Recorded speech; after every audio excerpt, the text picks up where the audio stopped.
tangkis bisa membawa Indonesia ke pentas dunia. Momennya itu selalu saya ingat ya, momen ketika detik atau menit di mana pertandingan tersebut berakhir untuk kemenangan Indonesia.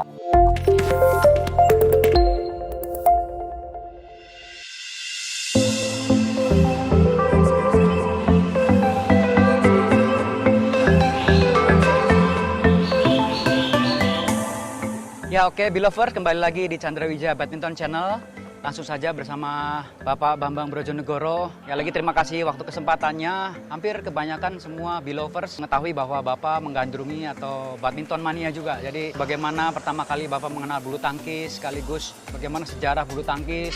Perkenalan saya dengan badminton itu terjadi waktu muda ya, artinya masih baru kelas 1 SD ya. Di tahun 73 yang mungkin berbeda dengan generasi Anda semua. Pada waktu itu TV cuma satu, ya TVRI. Dan karena TV-nya cuma satu, maka kita semua menonton TVRI dan kebetulan TVRI selalu menyiarkan event-event olahraga yang dianggap membanggakan Indonesia. Dan kebetulan pada waktu itu saya menonton langsung. Pertama itu adalah pertandingan final Piala Thomas tahun 1973 antara Indonesia dengan Denmark. Ya. Nah, di mana dalam pertandingan tersebut, ya pertama kali saya mengenal nama-nama seperti Rudi Hartono, kemudian Mulyadi yang menjadi pemain single, dan juga pemain ganda kita, baik waktu itu Christian Adichandra maupun Junjun Johan Wahyudi.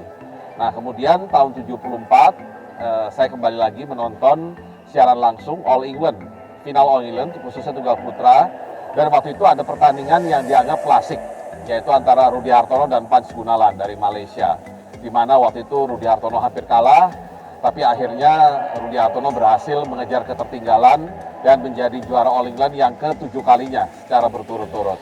Nah, dari situlah saya mulai tertarik, ya paling tidak sebagai anak kecil, untuk coba-coba main badminton. Tentunya bermain standar yang anak-anak, ya bermain di luar, tidak ada net, hanya menggunakan pagar, ya. Dan tapi yang paling penting mulai tertarik dan mulai mencoba untuk bermain badminton.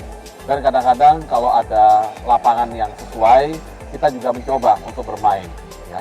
Tetapi memang waktu SD sampai SMP, saya tidak berlatih khusus untuk badminton. Bahkan sebaliknya saya malah berlatih tenis, ya, sampai kemudian kuliah. Nah, perkenalan saya dengan badminton yang lebih intens itu justru terjadi di Amerika Serikat. Ketika saya berkuliah untuk program master dan doktor saya di University of Illinois, Urbana-Champaign, di mana di kampus tersebut ada fasilitas bulu tangkis yang mudah diakses, ya. Dan kebetulan karena bulu tangkis bukan olahraga yang populer di Amerika, maka kita tidak pernah kesulitan untuk mendapatkan lapangan. Bang, ini gimana nih? Nanti ini nemenin Bapak? Hah? Gimana? Tadi nemenin Bapak? Setelah kembali ke Indonesia, sayangnya saya tidak sempat melanjutkan kebiasaan bermain bulu tangkis seminggu sekali tersebut, baik karena kesibukan pekerjaan maupun juga sulitnya mendapatkan akses lapangan bulu tangkis, baik di UI, tempat kerja saya, maupun di tempat lainnya. Tapi syukur alhamdulillah sekitar tahun 2011, 2012, kebetulan anak saya ingin mencoba latihan bulu tangkis, sehingga dia datang ke lapangan bulu tangkis Asia Afrika yang sebelah Hotel Mulia itu, dan kebetulan mulai berlatih bulu tangkis. Dan ketika saya menemani dia, saya kemudian berpikir kenapa saya juga tidak ikut berlatih, ya, sehingga akhirnya saya juga ikut berlatih. Dan setahun kemudian saya ketemu Chandra, ya, di hall badminton Asia Afrika tersebut. Dan setelah diajak Chandra, ya tentunya saya bisa belajar bulu tangkis lebih baik lagi. Awalnya bermain double, ya, saya tidak bermain single karena terlalu berat untuk usia saya. Tapi kemudian karena saya pernah mengalami cedera di betis kanan, ya, pada waktu bermain double, akhirnya saya memutuskan setelah sembuh dari cedera tersebut untuk bermain triple. Dan kebetulan Chandra sudah memperkenalkan bagaimana caranya bermain triple, dan kebetulan juga banyak teman yang akhirnya bergabung. Kita mempunyai semacam klub di mana kita fokus hanya bermain triple. Yuk, main yuk. Dan sampai hari ini, sampai sore ini, kita terus bermain dan kita benar-benar menikmati permainan tersebut. Kita tidak mencari menang kalah, kita tidak berkompetisi, tapi kita ingin berolahraga, mencari keringat, dan juga menjalin silaturahmi dengan teman-teman yang bermain bulu tangkis tersebut. 4-0. Jadi itu kira-kira kenapa sampai hari ini saya secara rutin, ya belakangan ini terutama setelah pandemi COVID, saya berlatih 2 kali seminggu, ya 1 kali di lapangan milik RIPI yang kebetulan ada di bawah koordinasi Kemenristek BRIN, dan 1 lagi di tempat Chandra di Chandra Wijaya International Badminton Center.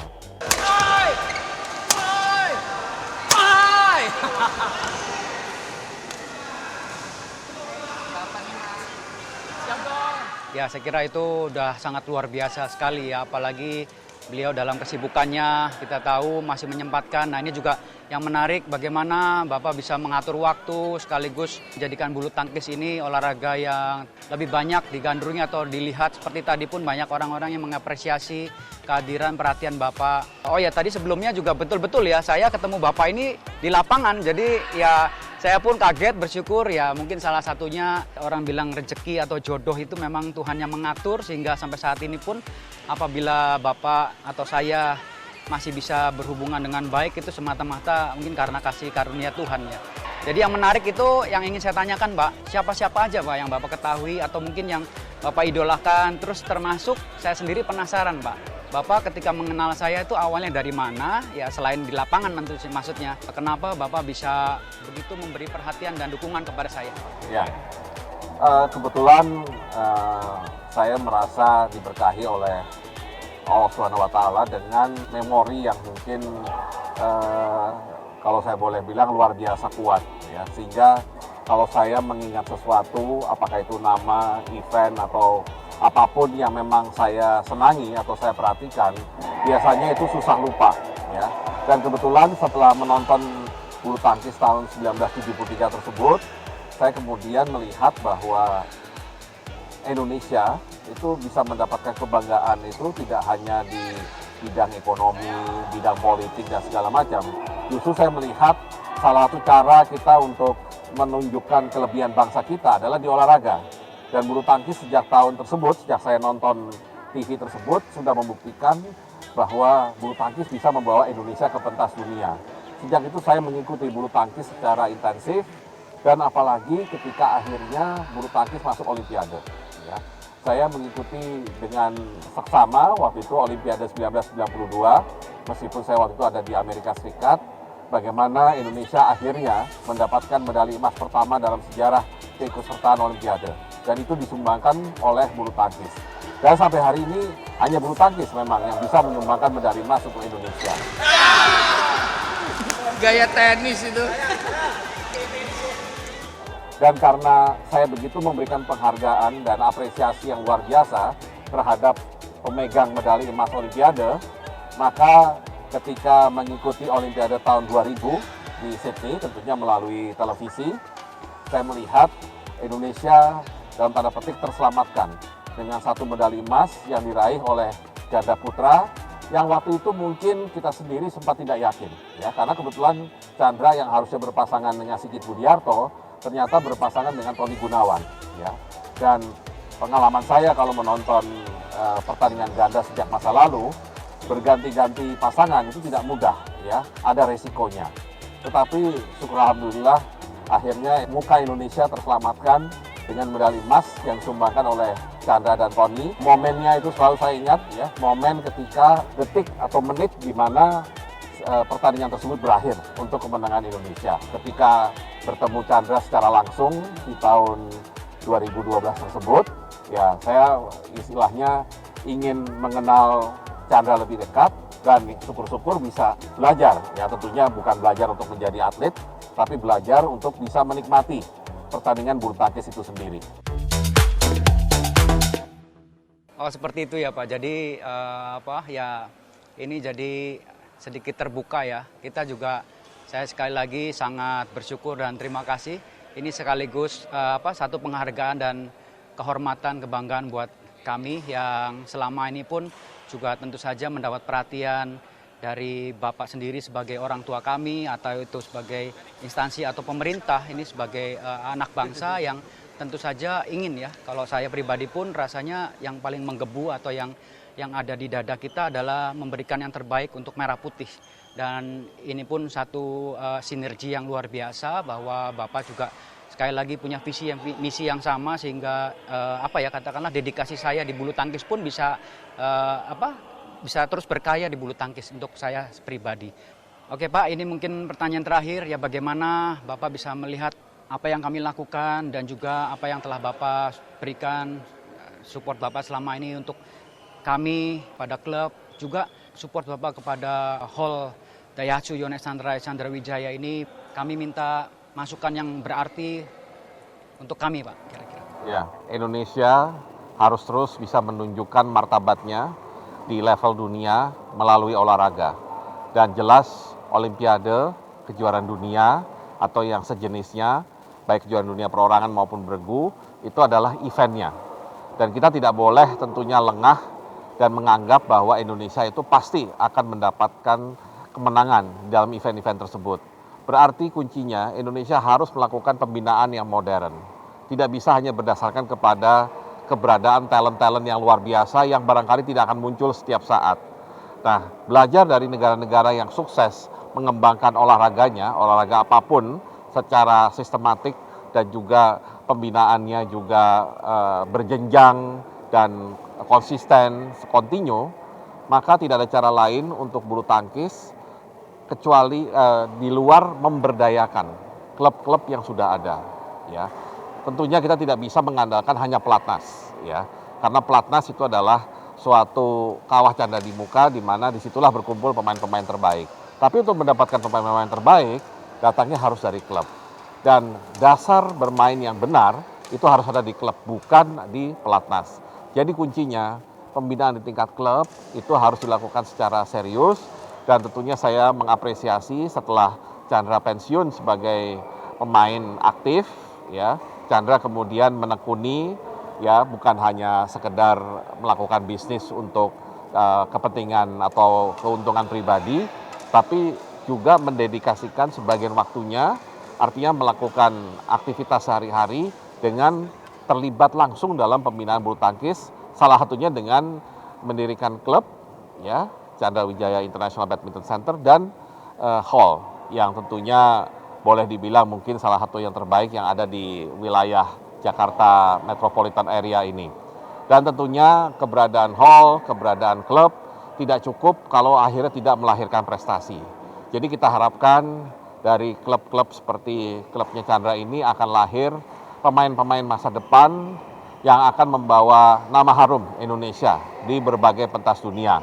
Dan khususnya kita tidak boleh kehilangan tradisi emas Olimpiade.